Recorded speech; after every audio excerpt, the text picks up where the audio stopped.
Marshall Munetsi is one of the most confusing players I've ever seen, to be quite honest. I can't tell if he's excellent with regards to his pressing, his desire and his work rate, or he's quite simply a dreadful technical footballer. So in this video we're going to be breaking down my opinions on Munetsi, where I think he might play with Rob Edwards, whether he actually manages to play under Rob Edwards is the more important thing as well. And in this video we're going to be speaking about all of that, but quickly before we get into it, there are 67% of you who watch these videos who aren't subscribed, so I'd really appreciate it if you would click the subscribe button below. It is completely free, does not cost you anything, and it helps me out a great bunch. We are trying to hit 3,000 subscribers before the end of the calendar year. We have only got about a month and a half to do it, and I think we're about 250 subscribers away. So if you want to help me hit that goal, I'd very much appreciate it if you could, and we'll get straight into this one now.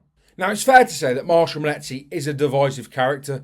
People do like him, and I think neutrals perhaps give him more respect than Wolves fans with regards to his running and his pressing and his desire. Like I say, I think when you talk about running, he really is up there with some of the best in the league in terms of distance covered. An average per 90, I think he covers 5.8 kilometres per 90, which is very, very impressive. Dominic Szoboszlai is around that level for those who are looking for a bit of context. Now, Dominic Szoboszlai, for me, the best presser in the league, definitely one of them, without a doubt. And Marshall Munetsi is up there with him. Now, with regards to obviously Szoboszlai's ability on the ball, he's 10, probably 100 times the player Marshall Munetsi is. But with regards to his actual ability on the ball, I think that's where people get frustrated with Munetsi, because, you know, this day and age, you need a physical midfielder. You need physical midfielders, to be honest. You need players that are going to run into the ground for you. All good teams have it, and Marshall Munetsi is one of them. But he's just quite frankly not good enough on the ball technically, in my personal opinion. So I do think it's going to be very interesting to see where he does play under Rob Edwards. And we're going to take a bit of a deeper dive into why I think he is so frustrating and such a divisive character. Obviously, we have seen him play in a multitude of positions for Wolves. We've seen him play as a false nine. We've seen him play off the right. We've seen him play off the left. We've seen him play as a 6, as an 8, as a 10, pretty much everywhere you could think Marshall Munetsi is covered for Wolves, and I think that leaves it very open for interpretation to what Rob Edwards is going to do with him, because I don't know whether he will drop him, which would make things very, very interesting for not only, you know, himself as a manager, because I do think his work rate would be great, but I don't really see where he would fit in the current systems that I expect Rob Edwards to play next season. And this is an exact highlight as to why Marshall Munetsi is so ridiculously frustrating for many people. First of all, I think him playing in the 10 under Vitor Pereira, quite frankly, is ludicrous. I think it's a ridiculous decision for him to play there so long. Obviously, it worked towards the back end of last season when Wolves were really fighting. They needed grit, determination and work rate, and he did give Wolves all of those things.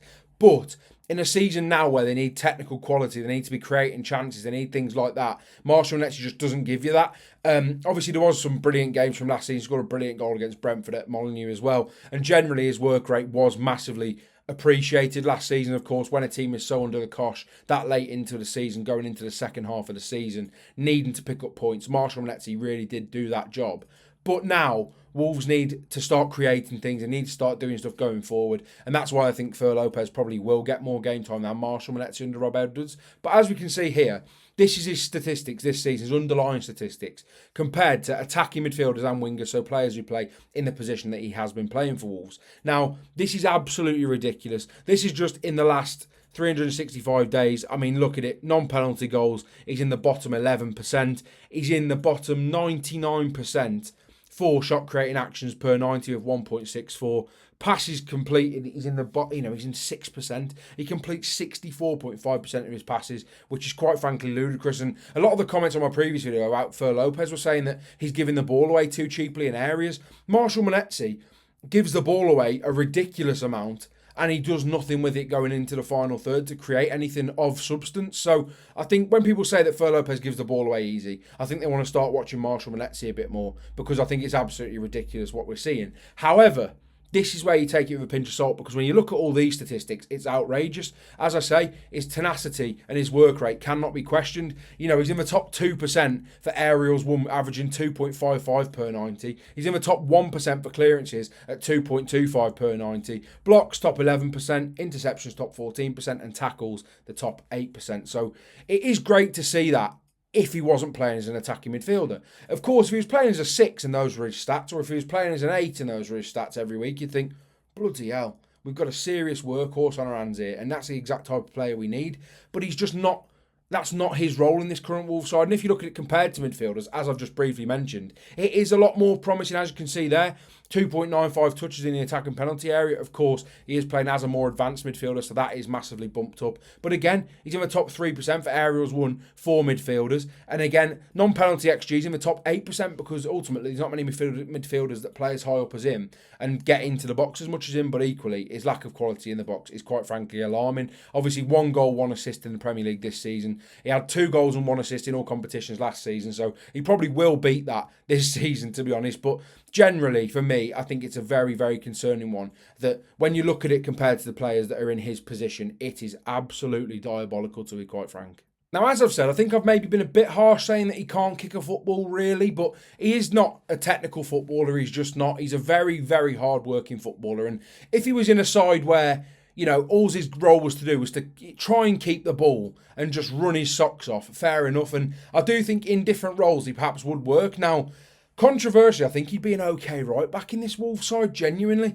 I think Jackson Tuchua has really underwhelmed me, and I do think, you know, as bad as Munetsi may be on the ball, I do think he's better on the ball than Jackson Tuchua, which kind of says the state of affairs that Wolves are in at the moment. But for me, I think you could convert him to a fullback or, you know, bring him on as that impact player, last 15, just going to run his socks off for you. And I do think that's where Rob Edwards will use him. If Wolves are leading games, if Wolves are, you know, going ahead into the final 10 minutes, you want a player that's going to chase every lost cause, going to press every single ball to keep the opponent away from your penalty box. And I do think Marshall Munetsi will be used with that effect going into this second half of the season, really. And I do think it's going to be very interesting to see how he is utilised, as I've said. But for me, technically, he's not good enough. But I want to speak a bit about why I think he's not good enough for a Rob Edwards system and for the system that I expect and anticipate Rob Edwards to play this season. Now, as I've said in previous videos, I expect Rob Edwards to line up similarly to this. Now, Hwang Hee-chan, for me, isn't the player that I would put off the left. Absolutely not. I want to make that abundantly clear. Is he the player I think Rob Edwards will utilise? Potentially. Now, we could also see the likes of Arias out here, which, again, I'm not really sold on, to be honest. And then potentially a Fer Lopez on the right. That would be probably my choice. But equally, I wouldn't be opposed to throwing Mane in there, to be honest, because Jean Arias really has underwhelmed me a hell of a lot this season.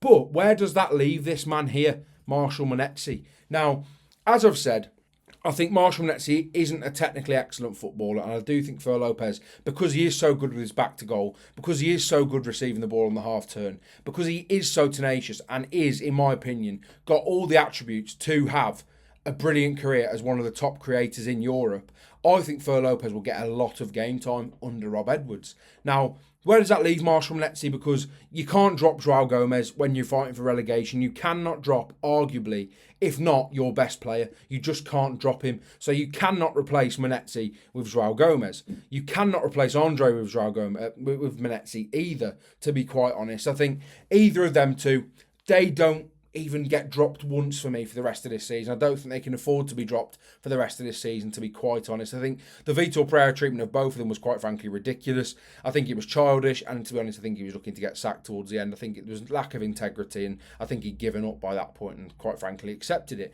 Now, Marshall Munetzi's got a really interesting role here because does he play as a false nine? God, no. Even as bad as Larsson's been, I wouldn't replace him over Larsson. I wouldn't replace him over Toro Rokadara. I'd even have Hwang Hee-chan as the number 9 over Marshall Munetsi, of course. Does he play off the right? I think that's where he maybe has got the most chance, given the fact that he's played there before. But again, for me, I think Rob Edwards will prefer the likes of maybe a Bellegarde or a Lopez or an Arias on that right-hand side. So where does that leave Marshall Munetsi? It's in a really, really sticky situation for him because he's dreadful off the left. He's quite frankly dreadful off the right. He's never getting through the middle. And how on earth he can displace those two in the middle of the park is beyond me. So, and even if we were to see a system where Wolves played a 4-2-3-1, which we saw him play at Middlesbrough, he wouldn't get in any of them number 10 positions either for me. So I think Marshall Munetsi is a really, you'd probably be really, really concerned, to be quite honest, going into the rest of this season. Now, in terms of these areas, I think Marshall Munetsi would be more comfortable here, you know, in those areas in the middle of the pitch. So maybe you could go to a 3. I think you could see at times a 3 with Munetsi in there and, you know, perhaps something like that Ultimately, obviously, that won't be the case because there is too many players on the pitch. But I do think you could see a 3, and then maybe if he wanted to, revert to a 4, you could see perhaps Bueno drop out, Krejci off to the right.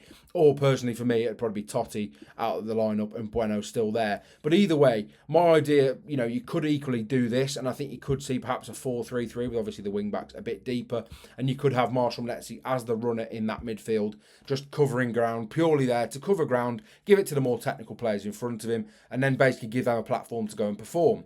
That is one way I could see it happening. The other way I did say that I could see it happening briefly earlier was if we were to see something like this, as I say, with Krejci as a central centre-back and Wolves will be playing that back 5, and then in a game state where it's getting a bit scrappy, you take one of the less physical, the more slight players off the pitch. You bring in a Marshall Munetsi perhaps in here. You might drop Arias into here as well, and then you end up going almost like that really to hang on to results, because Wolves are going to have to hang on to points this season. They really, really are. Obviously, you'd have one of the fullbacks a bit higher, but there is going to be points at this season where Wolves are going to have to defend for their lives and try and keep points. It's just going to have to happen, especially having only got 2 points after 11 games. They will need that. So Marshall Munetsi for me, I don't see him being any more than, personally, an impact substitution, because I don't think he displaces either of the two in midfield. I really don't. I think there's an argument for him to play in the FA Cup or the Carabao Cup, etc. Stuff like, cup competitions, I think he has an argument to play. But generally,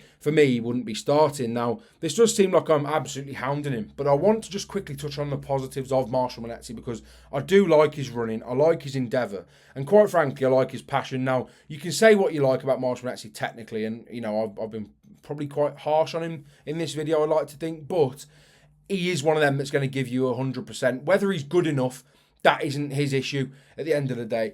It's like, it's not his fault that he's not good enough to be a Wolverhampton Wanderers player. It's really not. But it's, you cannot question his endeavour and his willingness to run for the badge. And that's one thing that I do like about him. I like his attitude. I think he speaks well in interviews. I think he's doing very positive things off the pitch with regards to charities and stuff like that, and making sure that footballers, in Africa and stuff like that, are getting proper agencies and representation across Europe when they move over there. So I do like him as a personality. I like him as a runner, purely as that, but I don't think in this side he can be more than that personally. Now, I want to make it abundantly clear, I have nothing against Marshall Munetsi, but just for me, and I think for many of you, you are getting frustrated by the lack of quality on the ball, the lack of actual contribution to games. He's just it's like having 10 players sometimes, and that's the frustrating thing. As hard as he does work, it's just like having 10 players, because as soon as the ball gets up to him, the play breaks down, or it slows down, or it goes back to the fullback, back to the centre-backs, and it's just generally, or it's just generally given away, to be honest. So I think it is frustrating. I'd love to see Marshall Munetsi prove me wrong. I'd love to see him converted into a fullback. Like I said, I think he could do a job at fullback. I really do. I think his energy would be great there, and I think he'd be really useful there. And I do think that, to be honest, you could do far worse than throwing any of them fullbacks out of position, other than Matt Doherty maybe. But for me, I don't think he can play fullback anymore. I think he's a better option as a third centre-back, which if we do see a back three, I think he may play. But I do think there's a lot of interesting opinions on Marshall Munetsi. I don't hate the bloke. This is not a Marshall Munetsi hit video at all. I would just really think it's very interesting for him now going into the rest of this season, what's going to happen with him, because let's be honest, Vitor Pereira's gone. I see him getting a significantly less amount of minutes than he did remaining, from the remaining end of last season and the start of this season, to be honest. So let me know what you think in the comments. I really would like to hear what you think. I think a lot of people do like Munetsi because of how likeable he actually is, but maybe he's just not good enough as a footballer technically. So let me know what you think in the comments. I'd really appreciate it if you would get in there. I love interacting with all your comments. And as I say previously, please subscribe to the channel if you can. I'd very much appreciate it. We're not far off 3,000 subscribers, about 250 away. If we can do that in the next month and a half before the new year, that would be absolutely incredible. Thank you all for your support, and I'll see you all tomorrow.